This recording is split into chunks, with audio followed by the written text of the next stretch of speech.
Of you today we will read chapter 12 and it is the part second of chapter 12 how was state to be form कि किस तरह से राज्य बने। अब एक स्वतंत्र भारत हो गया था, राष्ट्र बन रहा था, राष्ट्र में संविधान बन गया था।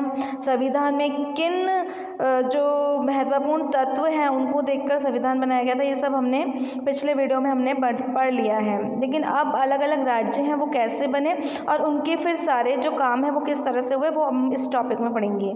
Back in the 1920 the Indian national Congress the main party of the freedom struggle had promised that once the country won independence, each major linguistic group would have its own province. अब 1920 के बाद जो राष्ट्रवादी कांग्रेस दल था, the main party of the freedom struggle, जो कि स्वतंत्रता के लिए उस समय संघर्ष चल रहा था, तो राष्ट्रवादी दल ने ये प्रॉमिस किया था कि एक बार यदि हमें भारत को पूरा इंडिपेंडेंस मिल जाए, भारत स्वाधीन हो जाए, स्वतंत्र हो जाए, तो हर समुदाय को स्वतंत्रता मिल जाएगी।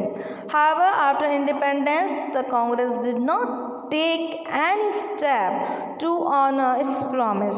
तो जो उन्होंने वादा किया था कांग्रेस ने स्वतंत्रता मिलने के बाद, उस वादे की तरफ कोई ध्यान नहीं दिया। For India has been divided on the basis of the religion despite the wishes and the efforts of the Mahatma Gandhi, freedom had come not to one nation but to two. मतलब जो संघर्ष भारतीयों ने किया उसमें जो गांधी जी उनके भी एफर्ट्स बहुत ज़्यादा थे, स्वतंत्रता के लिए भयंकर लड़ाई हुई, तो भी क्या वो राष्ट्र एक था या दो था।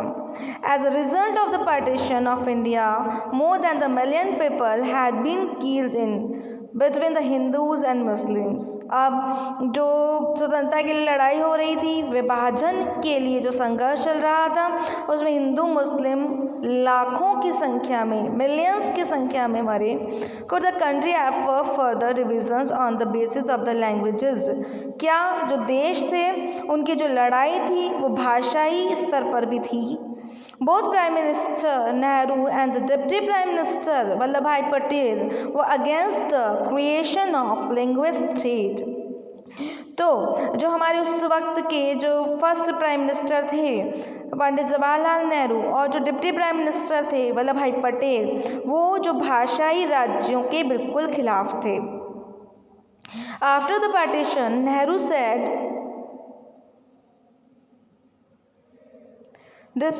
disruptions trends had come to the force. To check them, the nation had to be strong and united, or as the Patel put it, the first and the last need of India at the present moment is that it should be made a nation.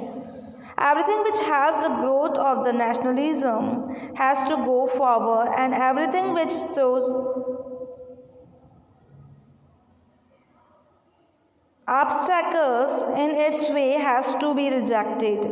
We have applied that test to linguists' providence also, and by this test, in our opinion, they cannot be supported. तो ये जो एक भाषाई जो राज्य बन रहा था, हिंदू मुस्लिम विभाजन के समय ये जो चल रहा था, तो उसका जो पंडित जवाहरलाल नेहरू और पंडित जो पटेल है, उन्होंने दोनों ने ही मतलब विरोध किया और वो इस तरीके के भाषाई राज्य को जन्म नहीं देना चाहते थे। उन्होंने कहा हमारे लिए जो महत्वपूर्ण मुद्दा है वो इस वक्त का राष्ट्रवाद है और उसमें संगठन जो है वो बहुत महत्वपूर्ण है, और हम सब यदि नेशनलिटी चाहते हैं, राष्ट्रवाद चाहते हैं, तो हिंदू मुस्लिम चाहे कोई सी भी जाति हो, सबका एक साथ मिलकर संगठित होना ज़रूरी है। तो उन्होंने जो लिंग्विस्ट था, भाषाई राजतंत्र था, उसको स्वीकार नहीं किया, सपोर्ट नहीं किया। That is the Congress leaders would not go back on their promise,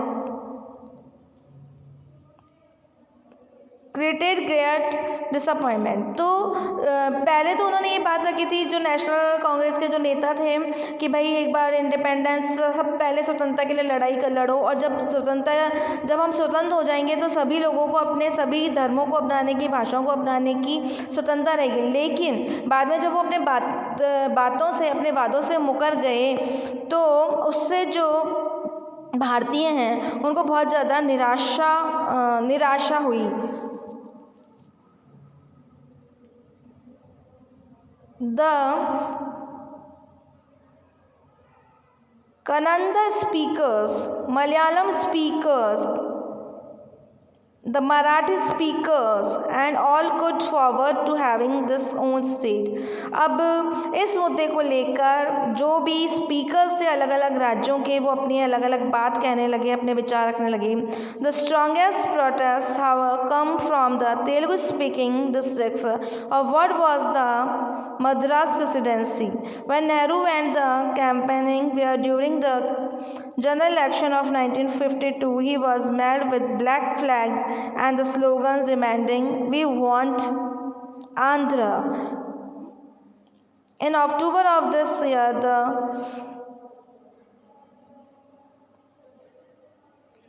Vatan Gandhian name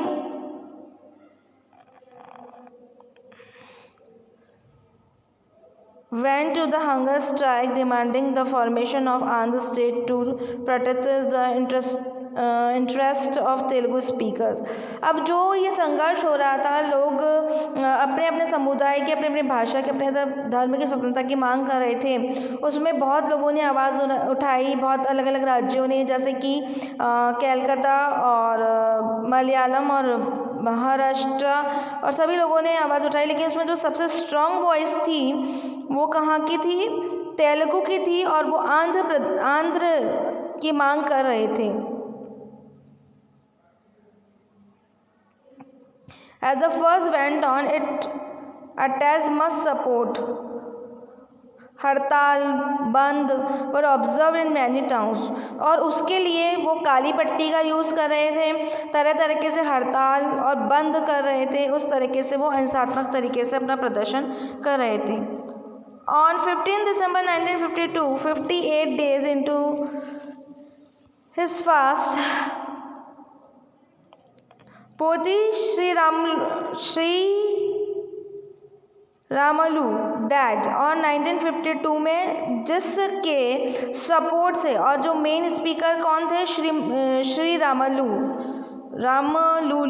रामलुलू, yes, उनकी जो है डेथ हो गई थी 52 में। जो आवाज़ उठा रहे थे तमिलनाडु से आंध्र की डिमांड की, उनकी फिर 15 दिसंबर 1952 में डेथ हो गई थी। As a newspaper put it, the news of the passing away of Sri Ramlulu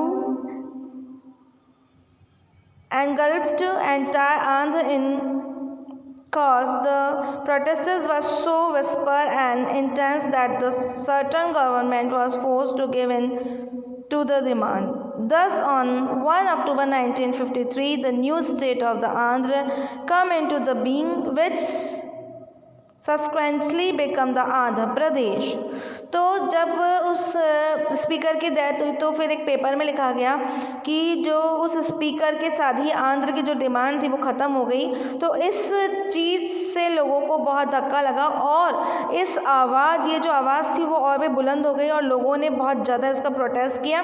और लास्ट में 1 अक्टूबर 1953 में, यानी कि 1953 में आंध्र प्रदेश बन गया।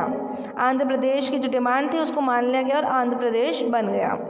After the creation of the Andhra, other linguist communities also demanded the own separate state. जब सबसे पहले आंध्र प्रदेश बना तो उसी तरीके से और जो राज्य के लोग हैं उन्होंने भी अपने एक स्वतंत्र स्टेट की मांग करनी शुरू कर दी। A state reorganisation commissions was set up.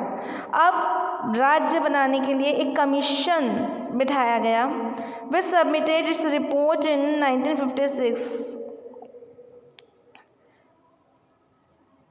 recommending the redrawing of district and provincial boundaries to form compact provinces of the Assam's Bengal, Oriya, Tamil, Malayalam, Karnataka and the Telugu speakers presently। अब एक commission बनाया गया जो कि देखता था कि जो भी राज्यों की डिमांड हो रही है तो फिर वो उसके ऊपर पूरी निगरानी रखता था, उनको क्या कितनी प्रावस देनी चाहिए, उनकी बाउंड्रीज क्या होगी, वो सब बातों पर वो विचार विमर्श करते थे। और राज्य की जो डिमांड की बात थी वो उठाई थी Assam, Bengal, Orissa, Tamil Nadu, Malayalam, Karnataka.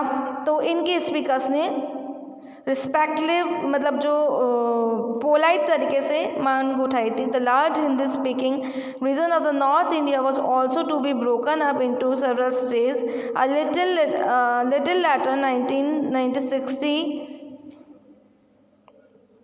bilingual state of Bombay was divided into separate state from Marathi and the Gujarati speakers.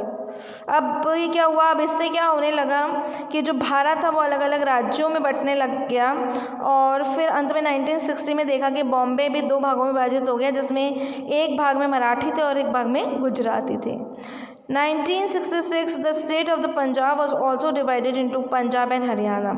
और इसी तरीके से 1966 में पंजाब जो था वो पंजाब और हरियाणा में बट गया। The former for the Punjabi speakers, the latter for the rest. उसमें एक स्पीकर्स वो हो गए जो कि पंजाब के थे, जो कि सिख थे, और बाकी जो बच्चे हो गए वो हो गए हरियाणवी। तो इस तरीके से जो भारत था वो अलग अलग राज्यों में बट रहा था और राज्य जो थे उनमें भी पार्टीशंस हो रहे थे। Planning for the development, lifting Indians out of poverty and building a modern technical and industrial base were among the major objectives of the new nation।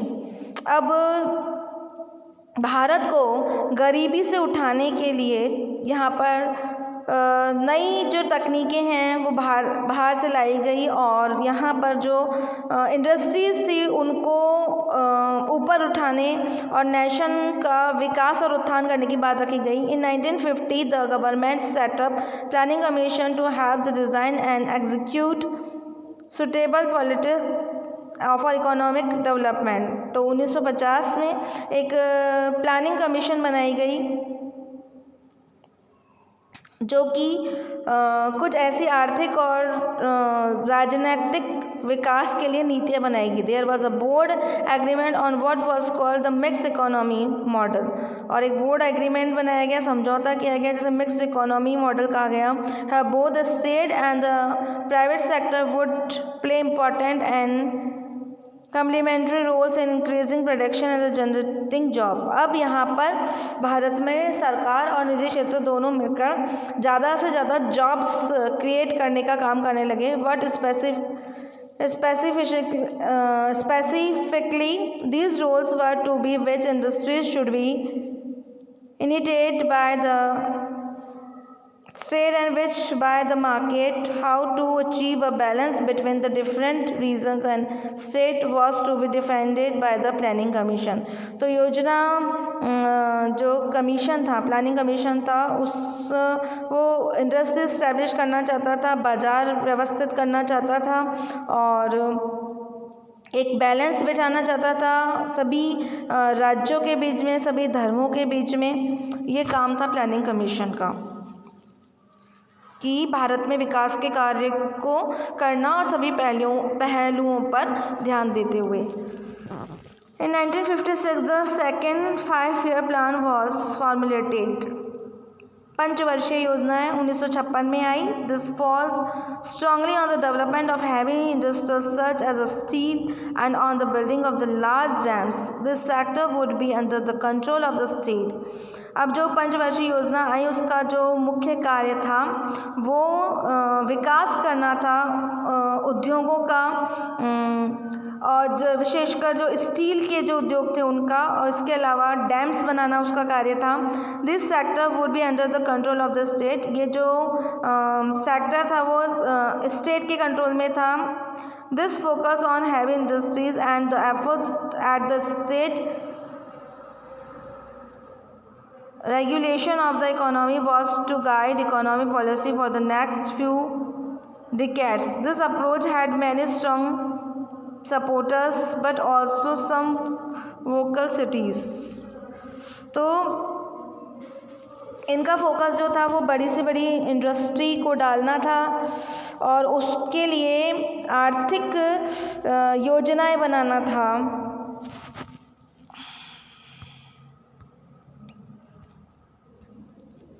अब इसके आगे का जो टॉपिक है नेहरू और 5 ईयर प्लान्स, यहाँ से हम अब इसके नेक्स्ट पार्ट में पढ़ेंगे। Thank you so much.